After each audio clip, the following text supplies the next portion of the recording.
So we are taking up today employees compensation insurance. Employees compensation insurance. देखिए, सबसे पहले एक चीज़ समझ लीजिए इसका बैकग्राउंड कि एक एक्ट बनाया गया था एम्प्लॉयज़ कंपनसेशन एक्ट 1923। ये तो आज की डेट में बोला जाता है, बेसिकली एक्ट था वर्कमैन्स कंपनसेशन एक्ट 1923। ये उस वक्त का एक्ट था जबकि इंडिया आज़ाद भी नहीं हुआ था और 100 साल से ज़्यादा हो गए इसको। उस वक्त बेजेज भी हंड्रेड्स में हुआ करती थी और ये पहला एक्ट था जो कि सोशल सिक्योरिटी के पर्पज से बनाया गया था। तो टाइम टू टाइम इस एक्ट में अमेंडमेंट होते रहे, नाम भी चेंज हो गया आज की डेट में, लेकिन बेसिक चीज़ें वही हैं, क्योंकि ऑब्जेक्ट उस वक्त भी यही था कि वर्कमैन कंपनसेशन इंश्योरेंस, जो कि इस एक्ट की अनुपालना में या इन परस्यूएंस ऑफ दिस एक्ट ये पॉलिसी बनाई गई थी, जिससे कि एम्प्लॉयर्स को, कॉन्ट्रैक्टर्स को, प्रिंसिपल्स को फाइनेंशियल सपोर्ट मिल सके, क्योंकि ये एक स्टैट्यूटरी लायबिलिटी है जो इस एक्ट के तहत वेल डिफाइंड है। अगर इसमें कंपनसेशन डेथ के लिए और परमानेंट टोटल डिसेबिलिटी के लिए किसी भी चीज़ के लिए डिफाइंड है, तो उसके फॉर्मूले इस तरीके से ईजाद किए गए हैं कि चाहे उसको कंपनसेशन कमिश्नर कैलकुलेट करे, चाहे इंश्योरेंस कंपनी कैलकुलेट करे या खुद विक्टिम कैलकुलेट करे, ₹1 का भी डिफरेंस नहीं आएगा। This is the most scientific method to calculate the compensation. अब ये जो पॉलिसी है, इसका बेसिक ऑब्जेक्ट ये है कि क्योंकि इंडिया में वर्कमैन कंपनसेशन एक्ट 1923 है, जो कि आज की डेट में एम्प्लॉयज कंपनसेशन एक्ट 1923 के नाम से जाना जाता है, उसके तहत जो भी लायबिलिटी आएगी किसी वर्कर की या किसी एम्प्लॉय की या किसी लेबर की डेथ या परमानेंट टोटल डिसेबिलिटी के केस में, तो वो अमाउंट बहुत बड़ा होगा। और क्योंकि इतनी बड़ी लायबिलिटी को कोई भी एम्प्लॉयर अपनी जेब से पे नहीं करना चाहेगा, इसलिए इस रिस्क को ट्रांसफर करने के लिए ये रिस्क मैकेनिज्म इंश्योरेंस कंपनी के थ्रू बनवाया गया, जिसमें कि workman compensation insurance policy introduce की गई। इस पॉलिसी को ले लीजिए, सारी इंश्योरेंस कंपनी की रिस्क हो जाती है और इंश्योरेंस कंपनी ही कंपनसेशन पे करेगी। तो उसका मतलब ये हुआ कि this is a basically social security legislation. Social security किस तरीके से है कि ये फाइनेंशियल प्रोटेक्शन प्रोवाइड करेगा वर्कमैन को या उसकी डिपेंडेंट्स को। अगर डेथ का केस है तो उसके डिपेंडेंट्स को, इंजरी का केस है तो वर्कमैन को। ये उस केस में होगा जबकि ड्यूरिंग द वर्किंग आवर्स अगर वर्कमैन को कोई डेथ या डिसेबिलिटी हो जाती है एक्सीडेंटल, तो उस एक्ट में over the period of time कुछ चेंजेस किए गए। सबसे पहले तो नाम ही चेंज किया गया, वर्कमैन कंपनसेशन एक्ट से एम्प्लॉयज कंपनसेशन एक्ट कर दिया गया। In pursuance of that workman compensation insurance policy को एम्प्लॉयज कंपनसेशन इंश्योरेंस पॉलिसी कर दिया गया। और सेकंड मेजर अमेंडमेंट था वेजेज का, क्योंकि at that time when the act was formulated the wages were paid in the hundreds. तो फिर उसको बहुत लंबे टाइम के बाद बढ़ा करके 4,000 रुपये किया गया। फिर एक लंबे अंतराल के बाद उसको बढ़ाकर 8,000 किया गया, क्योंकि एक्ट को बने हुए 100 साल से ज़्यादा हो गए। और फिर अभी लास्टली 2000 में वेजेस को बढ़ा करके 15,000 किया गया। तो as per the recent amendment, the wage level is increased to the limit of ₹15,000 per month। और आज की डेट में यही एप्लीकेबल है। तो इस एक्ट का सेक्शन 17 ये कहता है, the employee has a right to recover compensation from the contractor instead of the principal. जो वर्कर होता है, लेबर होता है, वो कॉन्ट्रैक्टर का होता है। प्रिंसिपल ने तो कॉन्ट्रैक्टर को हायर कर लिया, और अगर कोई एम्प्लॉयर एम्प्लॉय के रिलेशनशिप वाली बात है तो वहाँ एम्प्लॉयर देखेगा, क्योंकि सारे एम्प्लॉय का प्रोटेक्शन एम्प्लॉयर करेगा। तो ये सेक्शन 17 ये राइट प्रोवाइड करता है कि इसके तहत अगर किसी वर्कर को या एम्प्लॉय को कोई एक्सीडेंटल डेथ या इंजरी होती है तो वो एक कंपनसेशन के लिए एंटाइटल है।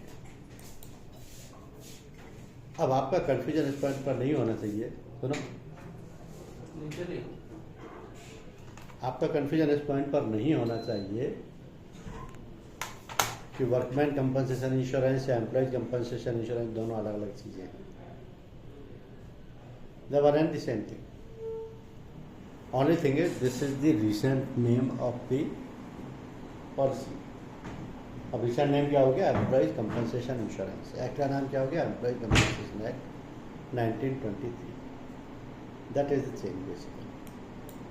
Object भी एक्ट का वही के वही है, to provide relief to workmen. Workmen को कब होगा? When there is a case of disability, injury, occupational disease. Dependent को कब होगा? When there is a case of death of the workman. अब क्योंकि वर्कमैन रहा ही नहीं तो कंपनसेशन किसको पे होगा? Obviously to his dependents on. It means death और डिसेबिलिटी बोथ आर कवर्ड, लेकिन जो लीगल फ्रेज है वो बहुत इंपॉर्टेंट है, और वो ये है कि ये जो इंसिडेंट है, एक्सीडेंट, ये due to accident arising out of and in the course of employment ही होना चाहिए। फिर से सुन लीजिए, due to accident arising out of and in the course of employment होना चाहिए। ये इसकी व्याख्या मैं थोड़ा डिटेल में करूँगा जिससे कि आपको समझ में आ जाए, कंसेप्ट क्लियर हो जाए। ये कहता है कि किसी भी वर्क प्लेस पर कुछ ऐसी सर्कमस्टांसेस हो सकती हैं कि किसी भी वर्कर को या लेबर को या एम्प्लॉय को डेथ, डिसेबिलिटी या इंजरी हो सकती है। उसके बहुत सारे रीज़न हैं, या ये कहें कि मल्टीपल रीजन्स हैं।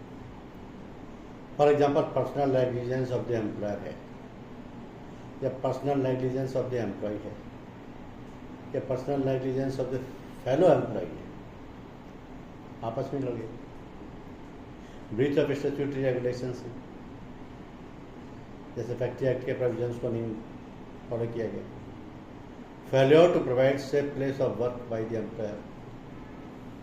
तो सभी कारणों से किसी भी वर्कर को डेथ, डिसेबिलिटी या इंजरी हो सकती है, and they are the part of the policy coverage.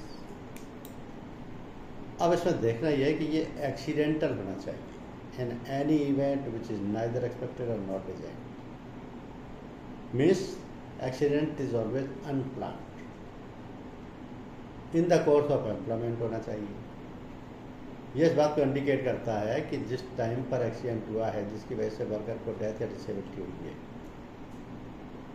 वो वर्किंग आवर्स हैं या एम्प्लॉयर का टाइम है या ड्यूटी आवर्स हैं। इसके अलावा किसी हॉलीडे को हुआ है या ऑफ टाइम में हुआ है या वर्किंग आवर्स के अलावा हुआ है, तो उसमें कॉन्ट्रैक्टर की या एम्प्लॉयर की रेस्पॉन्सिबिलिटी नहीं है, फिर वो उसकी वर्कर की पर्सनल रेस्पॉन्सिबिलिटी, क्योंकि इसको माना जाता है out of employment. Out of employment है तो एम्प्लॉयर की कोई गलती नहीं, फिर कंपनसेशन भी नहीं मिलेगा, फिर वर्कर को खुद ही बियर करना पड़ेगा, खुद ही सारी कॉस्ट अफोर्ड करनी होगी। अब पॉलिसी का कवरेज क्या है, एम्प्लॉयर की लायबिलिटी क्या है?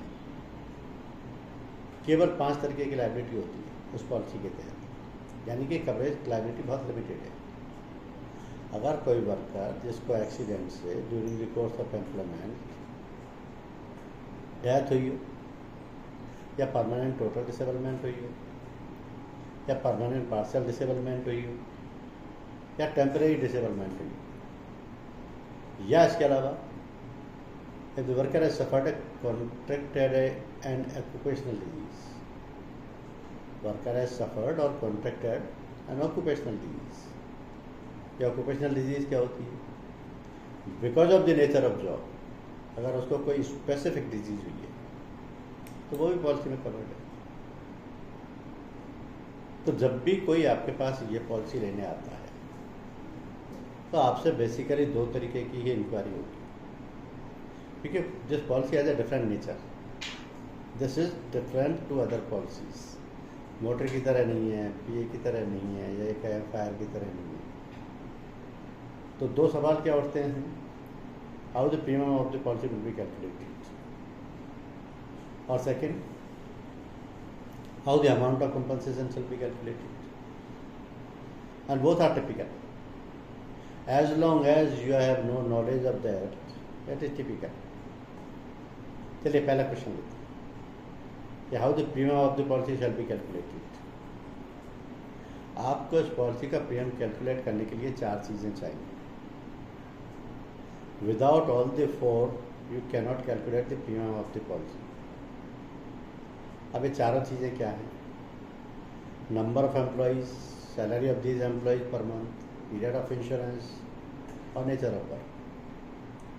अगर ये चारों चीज़ें आपके पास नहीं है तो आप पॉलिसी का प्रीमियम कैलकुलेट नहीं कर पाएंगे। रीज़न क्या है कि इन चारों के एप्लीकेशन से, चारों के मल्टीप्लिकेशन से ही प्रीमियम निकलता है। जैसे फर्स्ट थ्री फैक्टर्स जो हैं, number of employee, salary of these employee per month, period of insurance, जब ये डिटेल आपको मिल जाती है तो आप इन तीनों को मल्टीप्लाई कर देते हैं और जो आपका सम निकल करके आता है उस पर आप according to the nature of work tariff में से प्रीमियम रेट उठाते हैं और वो प्रीमियम रेट इस पर अप्लाई कर देते हैं। इसका मतलब all the four factors are important to calculate the premium of the policy. Rating depends on the nature of work, but on what sum this rating shall be applied, that is important. अब इसको यूँ कहें कि आपको तीन चीज़ों की detail मिल गई, number of employees, salary of these employees per month and period of insurance. आपने तीनों को मल्टीप्लाई कर दिया। आपके पास टैरिफ है या एक्ट है, उसमें से आपने प्रीमियम रेट उठाया, उसको कैलकुलेट कर दिया, तो आपका सिंपल बेसिक प्रीमियम निकल के आ गया। लेकिन इसमें यह देखना होगा कि ये WC की रेट्स पर मिली होती है, मीन्स पर 1000। दूसरी जो बुक रेट होती है वो मैक्सिमम वेजेस कितने परमिटेड है, 15,000 per month to a worker. ऐसा मतलब हुआ उसकी साल की 1,80,000 तक की वेजेज पर लगेगा। और मैक्सिमम वर्कर्स आपको वो मिलेंगे जिनके की वेजेज पर मंथ 15,000 से ज़्यादा होगी। उस केस में आप क्या करेंगे, क्योंकि ये कॉम्प्लिकेशन तो है। फॉर एग्जांपल, किसी बिल्डर ने कोई सिविल कंस्ट्रक्शन चल रहा है, उसके लिए मिस्त्री हायर किए, 50 मिस्त्री काम कर रहे हैं। अब मिस्त्री की आज की रेट में रेट ही 800 रुपये या 900 रुपये, 1000 रुपये की है पर डे की, तो ये तो उसको देना ही देना हो। अब मान लिया मिस्त्री अच्छी क्वालिटी का है, अब जो इतने बड़े प्रोजेक्ट पे काम करेगा वो क्वालिटी वाला मिस्त्री होते होना चाहिए जिसको काम की एक्सपर्टीज हो। मान लिया 1000 रुपये, तो उसकी तो मंथली वेजेज हो गई 30,000 रुपये। अगर 30,000 रुपये उसकी मंथली वेजेज है तो क्या वो एम्प्लॉयज़ कंपनसेशन इंश्योरेंस पॉलिसी में कवर होगा या नहीं होगा, पहला क्वेश्चन। और अगर कवर हुआ तो किस तरीके से होगा, दूसरा क्वेश्चन। और अगर वो कवर हो रहा है और उसका जो फॉर्मेलिटी रिक्वायर्ड है अगर वो नहीं किया तो क्या उसका इम्पैक्ट होगा। ये तीनों चीज़ें जानने वाली। तो पहला क्वेश्चन तो ये है कि अगर उसके वेजेज 15,000 रुपये महीने से ज़्यादा भी हो तो भी पॉलिसी में कवर हो जाएगा। दूसरा ये है कि जितनी उसकी ज़्यादा होगी, 15,000 से जितनी भी मंथली वेजेज ज़्यादा होगी, 30,000 भी हो सकती है, 35,000 भी हो सकती है, उस पोर्शन पर मोर देन 15,000 पर प्रीमियम रेट का excess amount premium shall be calculated at 61/4% of the book rate, subject to minimum rate of ₹2 per milli per annum. यानी उस पर थोड़ा एक्स्ट्रा प्रीमियम लग जाएगा। तीसरा ये कि अगर उसकी वेजेज भी ज़्यादा है, एक्स्ट्रा प्रीमियम भी नहीं ले रहे हैं, तो क्या होगा, तो आपने कवर तो कर दिया, लेकिन अगर बाई चांस उसके साथ कुछ हो गया तो इंश्योरेंस कंपनी क्लेम नहीं देगी, क्योंकि उस पर प्रीमियम लिया ही नहीं गया। और अगर ये प्रीमियम ले लिया तो उसकी लायबिलिटी भी कवर्ड हो जाएगी, पॉलिसी लेने का ऑब्जेक्टिव पूरा हो जाएगा। तो दिस इज मोस्ट इम्पॉर्टेंट। इसलिए कोई भी कॉन्ट्रैक्टर अगर पॉलिसी ले रहा है तो उसकी वेजेस को नहीं छुपाए, ये ध्यान रखें। वेजेस को छिपाते ही पॉलिसी लेने का पर्पस डिफीट हो जाएगा। अब ये देखें, जब भी आप प्रीमियम कैलकुलेट करेंगे तो किस तरीके से करेंगे। फॉर एग्जाम्पल, कोई एग्रीकल्चर फार्म की लेबर 15, 20, 25, 30 लेबर काम कर रही, किसी भी वक्त किसी भी लेबर को कुछ भी कोई एक्सीडेंट से अगर कुछ हो जाता है तो जो फार्म का ओनर है उसकी पर्सनल रिस्क होगी और उसको अपनी पॉकेट से कंपनसेशन पे करना पड़ेगा। तो इतनी बड़ी रिस्क कोई भी फार्म ओनर नहीं लेना चाहेगा, क्योंकि कंपनसेशन तो 12 लाख भी हो सकता है, 20 लाख भी हो सकता है, 5 लाख भी हो सकता है, 2 लाख भी हो सकता है। It depends upon the nature of injury and nature of death. तो वो क्या करेगा, एम्प्लॉय कंपनसेशन इंश्योरेंस पॉलिसी ले लेगा और एम्प्लॉय कंपनसेशन इंश्योरेंस पॉलिसी लेकर के रिस्क को इंश्योरेंस कंपनी को ट्रांसफ़र कर देगा, क्योंकि उसको थोड़ा सा प्रीमियम देना पड़ता है। मान लिया उसके 30 एम्प्लॉय हैं, फार्म हाउस पर काम करते हैं, एग्रीकल्चर का काम करते हैं, तो रेट क्या लगेगी 5.85 पर थाउजेंड। ये किस पर लगेगी, इन तीनों के मल्टीप्लिकेशन पर। किन तीनों के मल्टीप्लिकेशन पर, number of employees, salary of these employees per month, period of insurance, इन तीनों के मल्टीप्लिकेशन पर जो सम आएगा उस पर 5.85 भी देख लेंगे। बड़ा सिंपल है प्रीमियम कैलकुलेट करना। और अगर कोई दूसरा एग्जांपल आप लेना चाहें, मान लिया कोई फैक्ट्री, उसमें 150, 200, 250, 400 लोग काम कर रहे हैं, अलग अलग तरीके के लोग हैं, कुछ स्किल्ड हैं, कुछ अनस्किल्ड हैं, अलग अलग तरीके के हैं, इसका मतलब उनकी वेजेस भी अलग अलग होंगी, लेकिन नेचर ऑफ वर्क एक सा है, क्योंकि एरिएटेड वाटर मैन्युफैक्चरर या किसी पर्टिकुलर प्लांट में ही काम कर रहे हैं। सपोज जो फैक्ट्री वाटर मैन्युफैक्चरिंग करती है तो रेट उसकी हो गई 15 यानी 15.10 पर थाउजेंड।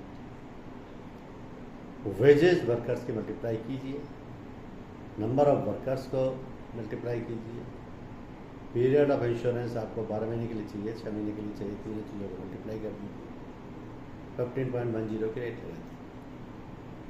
तो ये बेसिक कॉन्सेप्ट ये हो गया कि जब तक तीनों इन्फॉर्मेशन नहीं होंगी तब तक उस पर रेट अप्लाई नहीं।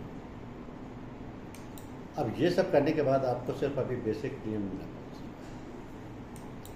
अब पॉलिसी में 3 एक्सटेंशन अवेलेबल हैं और सबसे पहला है मेडिकल एक्सपेंसेस, जो कि सबसे ज़्यादा इम्पोर्टेंट है, क्योंकि पॉलिसी जो है मेडिकल एक्सपेंसेस को कवर नहीं करती है।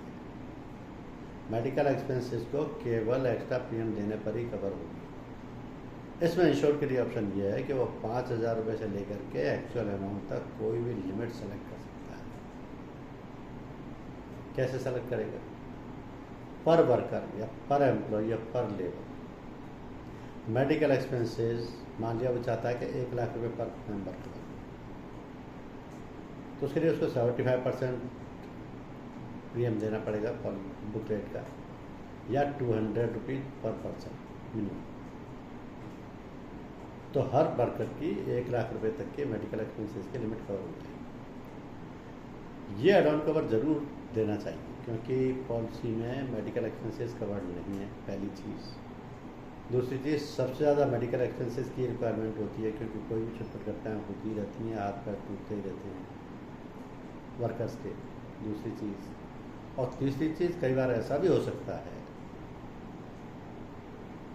कि looking to the number of workers and considering the limit of the medical expenses selected by the contractor or the employer, the premium of this add-on cover can be more than the premium of the policy.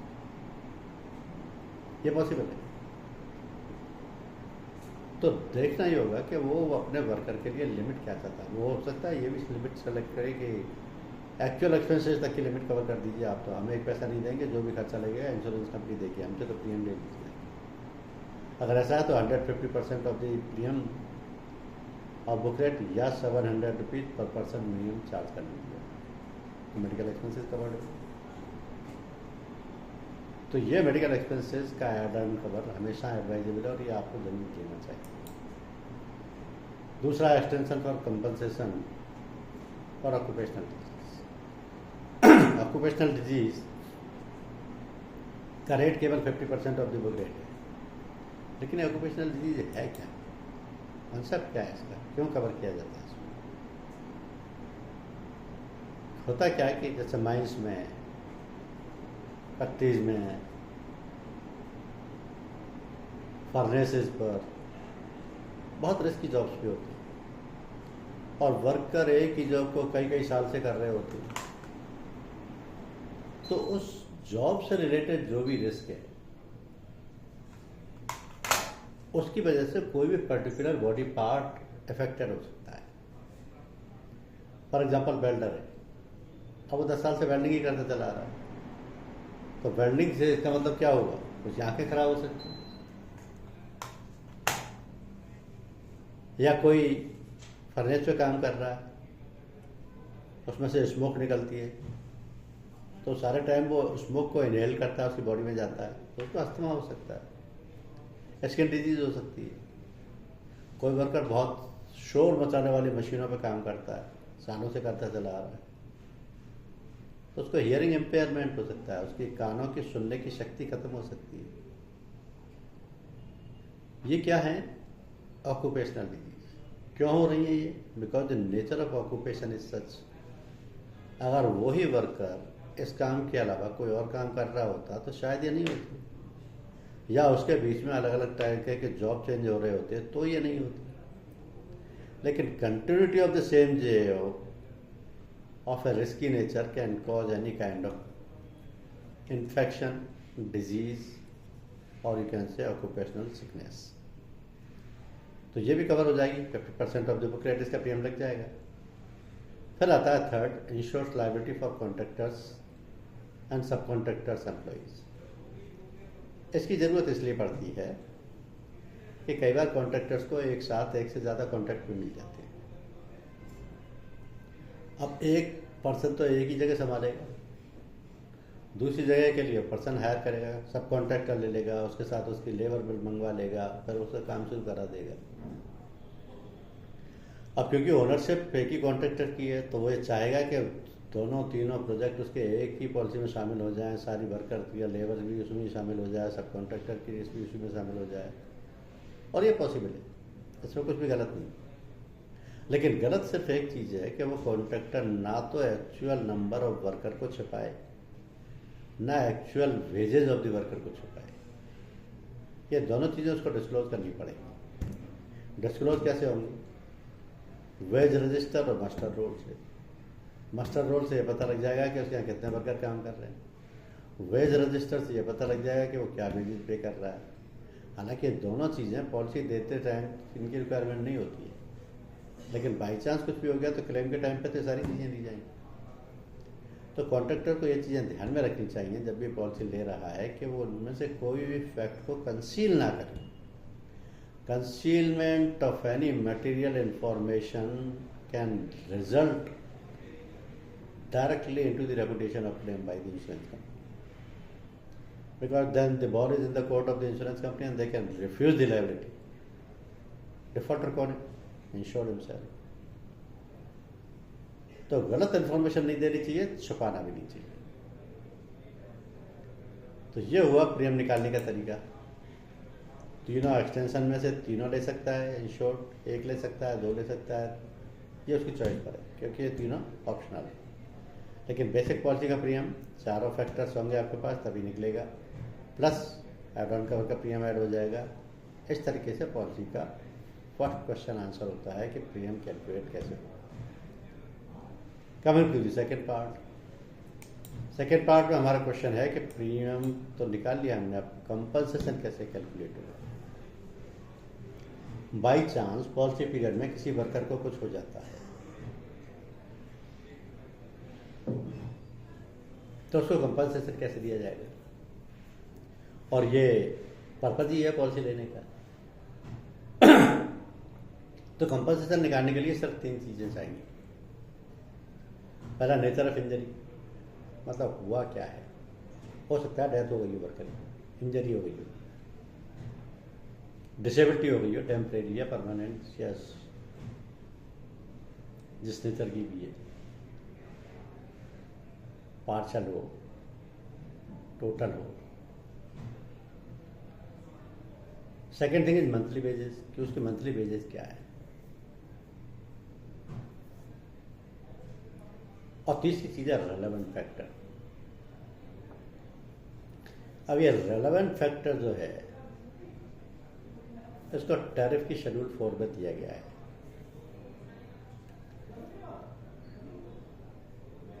इसकी table दी गई है, act में भी दिया गया है। तो monthly wages, nature of injury, दोनों के डिटेल को लेकर के अगर रेलेवेंट फैक्टर से मल्टीप्लाई करेंगे तो कंपनसेशन का कैलकुलेशन हो जाएगा। लेकिन एक्ट ये कहता है कि there is no distinction between an adult and a minor worker with respect to the amount of compensation. ये लीगल स्टेटमेंट जो है ये बहुत इंपॉर्टेंट है। इसके मायने ये हैं कि एक्ट के हिसाब से वर्कर की एज कुछ भी हो, वो 18 से कम का भी हो सकता है, 60 साल से ज़्यादा का भी हो सकता है। But as far as compensation is concern उसमें कोई भी डिस्टिंक्शन नहीं रहेगा। अगर उसके वर्किंग ओवर में एक्सीडेंट से इंजरी या डेथ या डिसेबिलिटी हुई है तो उसको कंपनसेशन देना ही देना है। कोई भी लीगल एक्शन अगर कॉन्ट्रैक्टर के या वर्कर के या एम्प्लॉयर के खिलाफ बनता है तो वो एक सेपरेट चीज़ है। हमें उस पॉलिसी में या इंश्योरेंस की कवरेज से उसका कोई कनेक्शन नहीं, उसे कंपनसेशन पे होना ही होना है। कैसे होगा? ये रिलेवेंट फैक्टर की टेबल है डेथ के केस में। मान लिया वर्कर काम कर रहा है फैक्ट्री में, एक्सीडेंट हुआ और उसकी वहीं एट द स्पॉट डेथ हुई,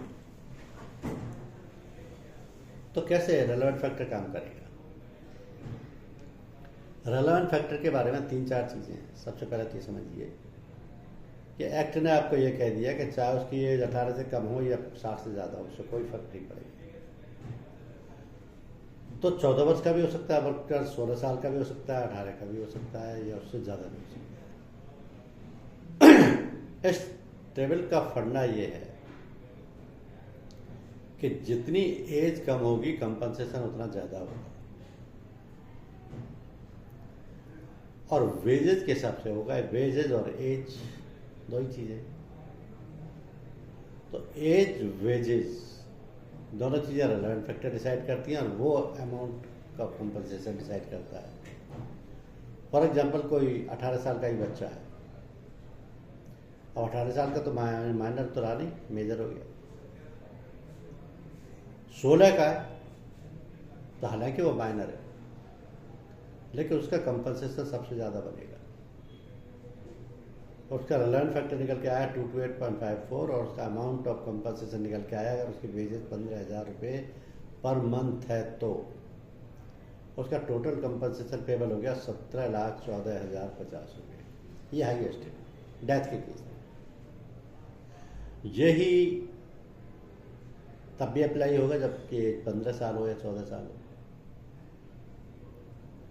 और एज जितनी ज़्यादा होगी, जैसे मान लिया 65 साल है या 68 साल है, 70 साल है, तो रेलेवेंट फैक्टर है केवल 99.37। इसको 15,000 से मल्टीप्लाई किया तो ये अमाउंट आया।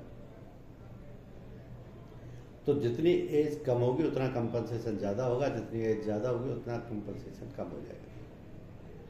ये दूसरा फंडा है। तीसरा फंडा यह है कि वेजेज के हिसाब से टेबल चलेगी। ये केवल 15,000 रुपये मंथली वेजेज वालों की टेबल है।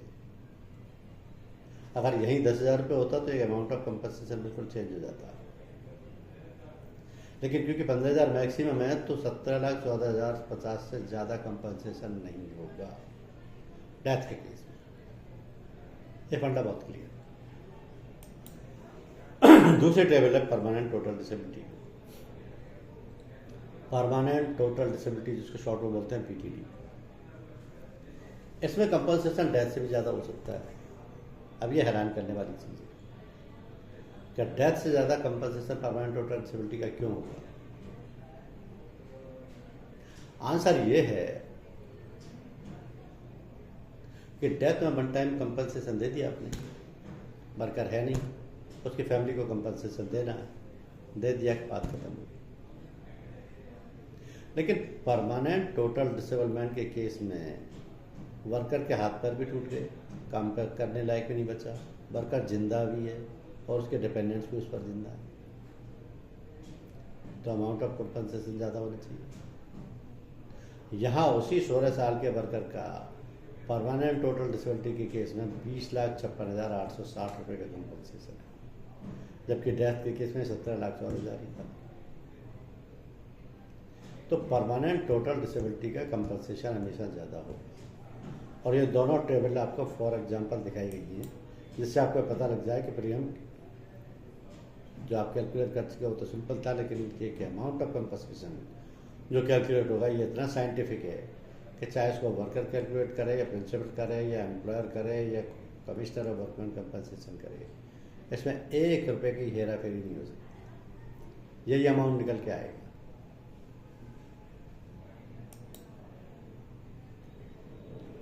अब इसमें देखिएगा फॉर्मूला लगाना होता है। फॉर्मूला क्या है? किसी वर्कर की एक्सीडेंट से वर्किंग आवर्स में डेथ हो गई तो उसको जो कंपनसेशन मिलेगा उसका फॉर्मूला है 50% of the monthly wages multiplied with the relevant factor. I repeat, in case of death resulting from injury, the amount of compensation shall be 50% of the monthly wages of the disease workman multiplied with the relevant factor। किसी भी सूरत में worker की family को जो compensation दिया जाएगा वो 1,20,000 रुपये से कम नहीं होना चाहिए। लेकिन एक्ट कहता है क्योंकि सोशल सेक्टर लेजिस्लेशन है तो विच एवर इज मोर, या तो मिनिमम 1,20,000 दीजिए या फॉर्मूले से जो निकल के आए वो दीजिए। तो 1,20,000 से कम तो हर हाल में होगा ही नहीं किसी भी सूरत में।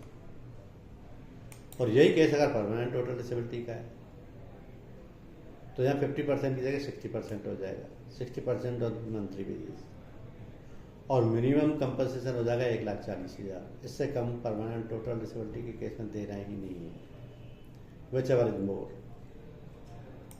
तो जो परमानेंट टोटल डिसेबिलिटी का इसका मतलब क्या है? जब कोई भी वर्कर कंप्लीटली डिसेबल्ड हो जाता है for rest of the life due to illness और injuries because of which you can no longer work. For example दोनों आँख चली गई, दोनों पैर चले गए, या दोनों हाथ चले गए, या एक हाथ एक पैर चला गया, एक आँख एक पैर चला गया, लॉस ऑफ लिम्स हो गया, लॉस ऑफ आई साइट हो गई, बॉडी पूरी पैरालाइज हो गई, तो उसको डॉक्टर सर्टिफाई करेगा और वो कहेगा परमानेंट टोटल डिसेबलमेंट दीजिए। In that case 100% compensation is paid.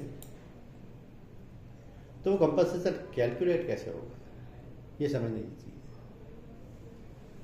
चलिए एक एग्जांपल लेके समझते हैं कि मान लिया मेरी फैक्ट्री में कोई वर्कर है 46 ईयर्स का, 15,000 रुपये मंथली मैं उसको पे करता हूँ। मशीन पे काम कर रहा था, अचानक मशीन से टकरा गया और उसकी डेथ हो गई।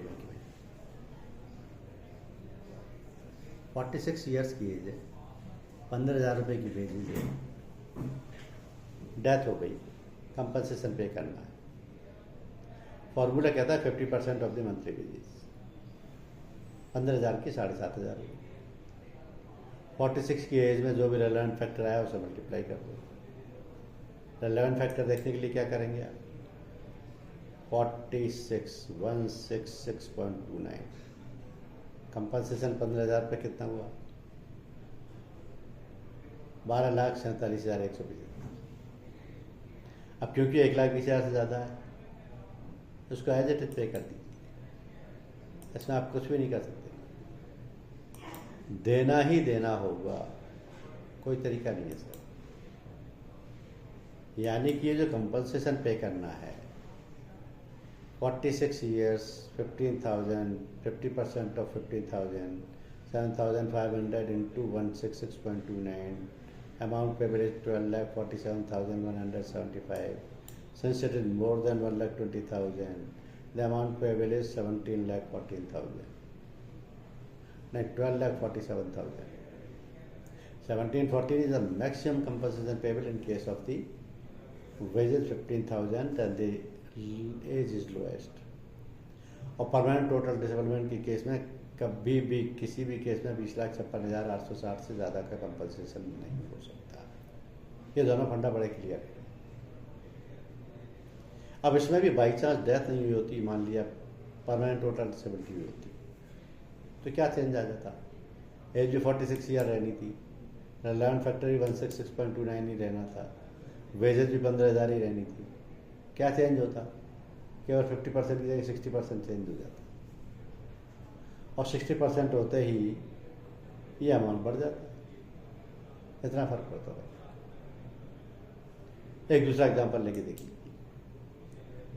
मान लीजिए कोई शॉप में कोई वर्कर है, दुकान खोलने बंद करने के लिए, सामान उठाने वगैरह के लिए, 30 साल का, 3,000 रुपये पर मंथ उसकी तनख्वाह केवल।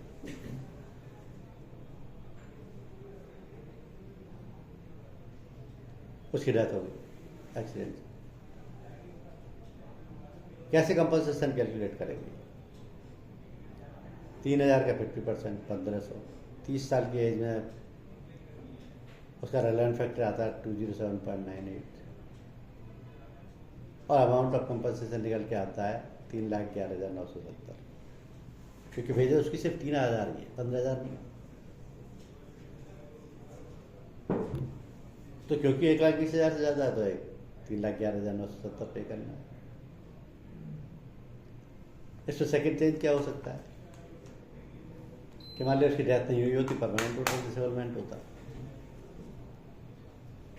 तो रेलेवेंट फैक्टर भी वही रहता, वेजेज भी वही रहती, 50 की जगह 60 हो जाता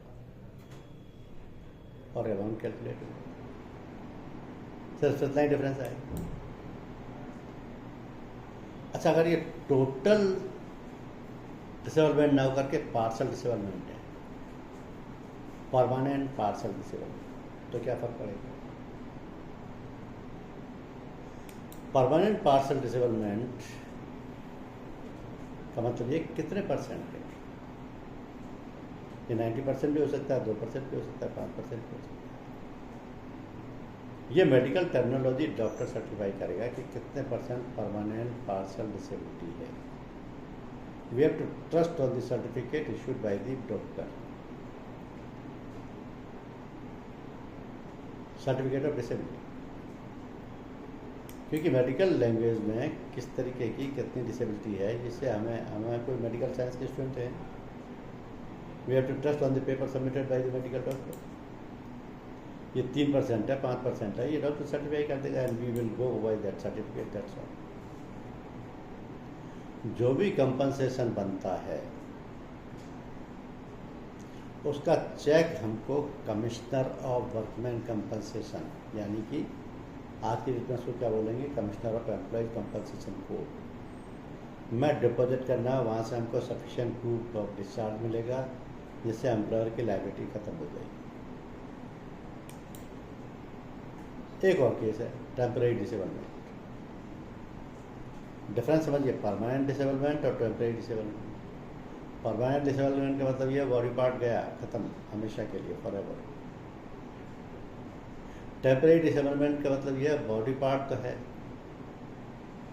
लेकिन इंजर्ड हो गया, सीवियर, ट्रीटमेंट से रिकवर हो सकता है, क्योंकि टेम्परेरी डिसेबलमेंट है। हो सकता है कई बार ऐसे एक्सीडेंट हो जाते हैं कि 6 जगह फ्रैक्चर हो गए, 6 महीने के लिए बेड पर पड़े, लेकिन रिकवरी हो जाती है। तो इसका मतलब ये होगा temporarily incapable of doing the work which you are doing prior to the accident. ऐसे केस में क्या होता है, 25% of the monthly wages of the employee का फैक्टर लगता है। अब ये पीरियड उतना हो सकता है जितने टाइम में उसका ट्रीटमेंट चला है। ये टेम्परेरी डिसेबलमेंट है। मोड ऑफ पेमेंट क्या होगा, चेक से जमा होगा, कंपनसेशन। रेटिंग पर 1000 होती है पॉलिसी, कम है तो पर कैपिटा भी हो सकती है। एक चीज़ में ध्यान रखने की कि हर ब्रांच के पास कैलकुलेटर प्रोवाइडेड है, तो प्रीमियम कैलकुलेट करने के लिए किसी ब्रांच को कोई दिक्कत आएगी, लेकिन पॉलिसी में कुछ चीज़ें कवर नहीं। ये पॉलिसी में कवर नहीं है। इसका मतलब ये है कि ये पॉलिसी में पेबल नहीं होगी। वैसे तो मेजर 3 ही इसके एक्सक्लूजन्स हैं पॉलिसी के, मेजर एक्सक्लूजन्स 3 ही हैं, लेकिन इसके अलावा जो कॉमन एक्सक्लूजन्स होते हैं, अब जैसे first 3 days of disablement where the total disablement is less than 28 days। Total disablement अगर 28 दिन से कम का आया तो पहले 3 दिन का नहीं मिलेगा। Any injury which does not result in fertility, death का केस नहीं है या पार्सल डिसेबलमेंट का केस नहीं है, तो 3 दिन से ऊपर का ही होगा तभी मिलेगा। लेकिन 3 जो मेजर एक्सक्लूजन्स है पॉलिसी के वो ये है कि वर्कमैन अगर ड्रिंक और ड्रग्स लेता था तो एम्प्लॉयर ने अगर ये कंफर्म कर दिया कि ही वाज ए ड्रिंकर और he was under the influence of drugs at the time of accident, तो इंश्योरेंस कंपनी क्लेम नहीं देगी। दूसरा डिसोबीडियंस, विलफुल डिसोबीडियंस। इसका मतलब ये होता है कि आपको काम तो दिया है अकाउंट्स का करने का और आप जाके मशीन में चला रहे हो और आपको मशीन चलाना आता नहीं, हाथ पैर कट गए आपके, तो कौन जिम्मेदार? तो डिसोबीडियंस हो गया बिल्कुल। थर्ड है disregard wilfully of any safety device. आपने देखा होगा माइंस में और डेंजरस प्लेसेस के लिए वर्कर्स को सेफ्टी डिवाइस होती है, जैसे सेफ्टी हेलमेट है, विद टॉर्च है, ग्लव्स हैं, एंकल बूट्स हैं। ये वहाँ की रिक्वायरमेंट है, उनके बिना वो वर्कर काम नहीं कर सकता। लेकिन अगर वर्कर जानबूझ के उनको नहीं यूज़ कर रहा है तो किसका डिफॉल्ट है? वर्कर हिमसेल्फ इज डिफॉल्ट है। तो because of these 3 reasons insurance company can deny the liability. Natural death policy में कवर नहीं है, ये सबसे बड़ा फैक्टर है। क्योंकि किसी भी वर्क प्लेस पर किसी भी लेबर की, वर्कर की या एम्प्लॉय की अगर नेचुरल डेथ होती तो इंश्योरेंस कंपनी कंपनसेशन नहीं देगी। और ऐसा कई बार होता है। कैसे होता है, मैं आपको एक एग्जाम्पल से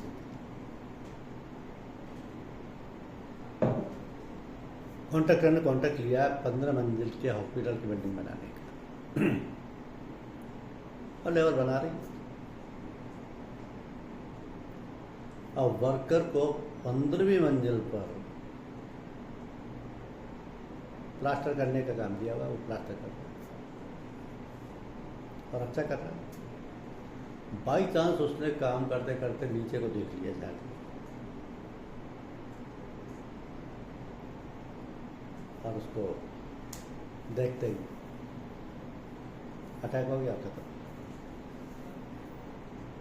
तो ये क्या है? There is no accident. There is a natural death. Natural death while on duty, insurance company is not liable. For your knowledge, natural death is not covered in any of the general insurance policies. It is a part of the life insurance. अब ये कई बार क्या होता है कि employers या contractors group personal accident policy ले लेते हैं और ग्रुप पर्सनल एक्सीडेंट पॉलिसी में भी डेथ के केस में कंपनसेशन मिलेगी और ऑन टोटल डिसेबिलिटी का भी मिलेगा। वहाँ ये क्वेश्चन आता है कि अगर पीए पॉलिसी में क्लेम मिल गया तो भी क्या डब्ल्यूसी पॉलिसी कंपनसेशन देगी? आंसर इज यस, क्योंकि the nature of policy is all together different. Workman compensation policy एक स्टैट्यूटरी लायबिलिटी पॉलिसी, ये तो वॉलंटरी है, चाहो तो लो चाहो तो ना।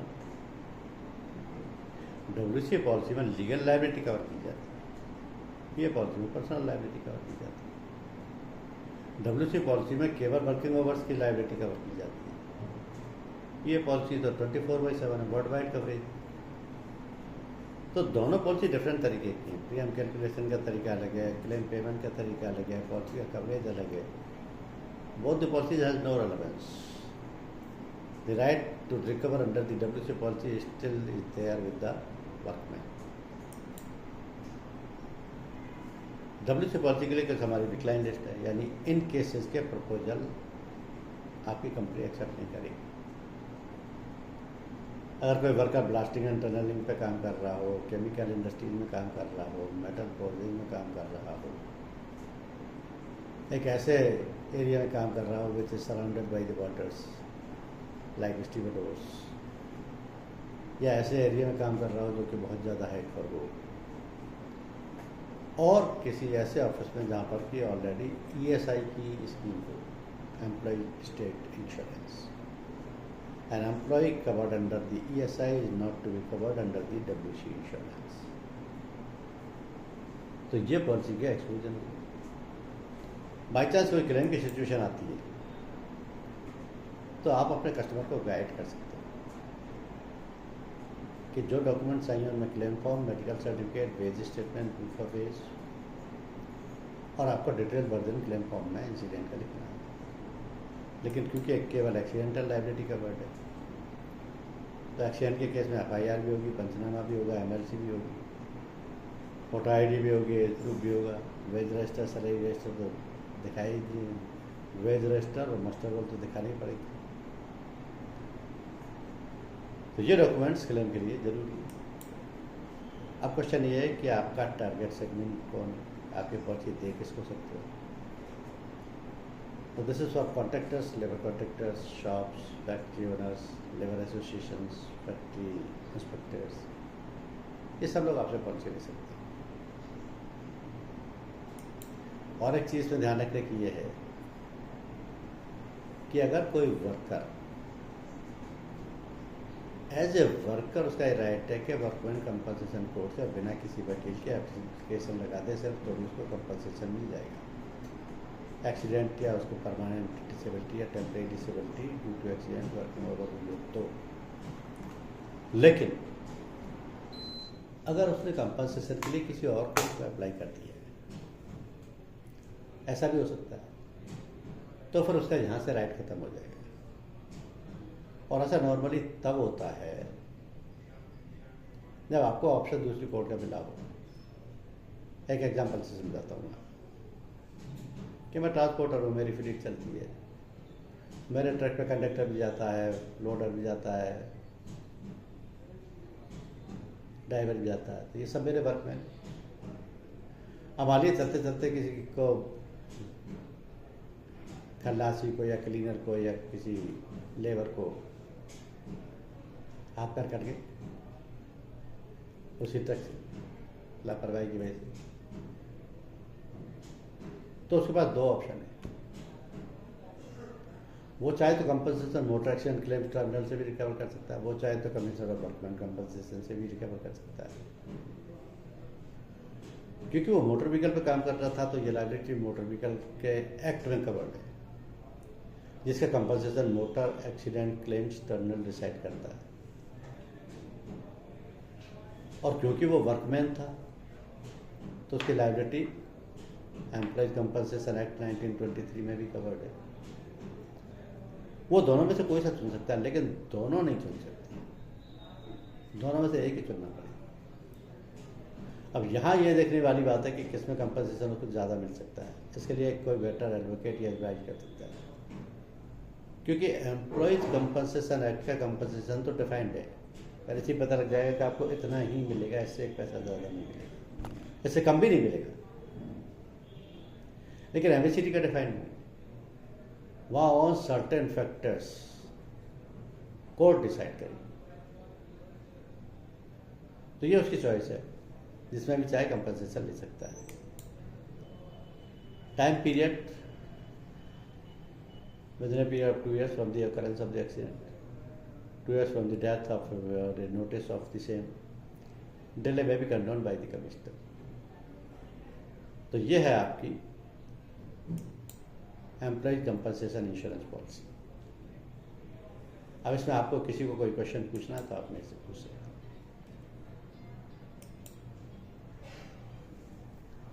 हैं। Any questions?